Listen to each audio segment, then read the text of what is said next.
Alam nyo ba na naglabas ng statement si Saldico at ang sabi niya pa dito, sana hindi ako mapatay. At about to sa 100 billion pesos national budget ng Pilipinas. At ang sabi niya dito na kasabwat daw si BBM at si Romualdez sa national budget corrupt. At maglalabas si Zaldico ng resibo lahat daw ng mga allegations at mga pangalan.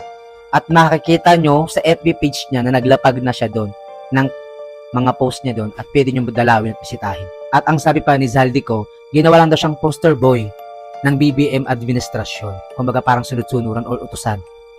At ang sabi pa ni Zaldico sa kanyang statement na hindi raw siya pinapauwi ng Pilipinas. Utos daw yun ni Romualdez at sinabi daw yun mismo ni BBM kay Romualdez. At ang video nilabas ni Zaldico dito ay iniimbestigahan pa ngayon ng ICI kung totoo ba talaga tong lahat ng nilabas ng statement. Kaya under investigation pa tong videos niya.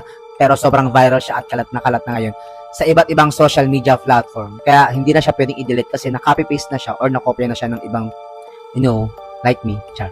And for my opinion, hindi na tungkol sa mga BBM, DDS. About na to sa truth, what is the truth. Guys, lahat ng mga statement na sinabi ni Zaldico, sobrang lapit at sobrang linaw. Parang mas maniniwala pa ako sa statement ni Zaldico. Ngayon ako naniniwala sa sinasabi ni Inday Sara noong una pa lang. Kaya hindi ko masasabi sa mga ayaw kay Inday Sara ngayon. And lahat ng mga statement ni Sara, lahat yun lumalabas na ngayon. About dun sa dalawa lang ang may hawak ng budget ng Pilipinas, si Romualdez at si Zaldico. Eh, paano yung si Zaldico lumaglag na rin? Nilaglag niya yung mga kasama niya. So tayo, anong paniniwalaan natin? Isip-isip na kayo. At marami pang kaaabangan kasi may mga statement pa na talagang hindi pa nailalabas. And sana, si wish ni Zaldico na sana hindi magtapos yung buhay niya dito. Dahil mabigat na allegations yung kanyang sinabi. Hindi basta-basta.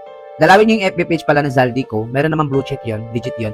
And makikita niyo lahat ng mga pangalan, ng mga corrupt na nandun. And lahat about sa budget ng Philippines at mga tax. Kaya kung ikaw taxpayer ka, deserve mo bang magbayad ng tax? Kung ganito ang nangyayari sa Pilipinas, lipat na lang tayo ng China. Charis.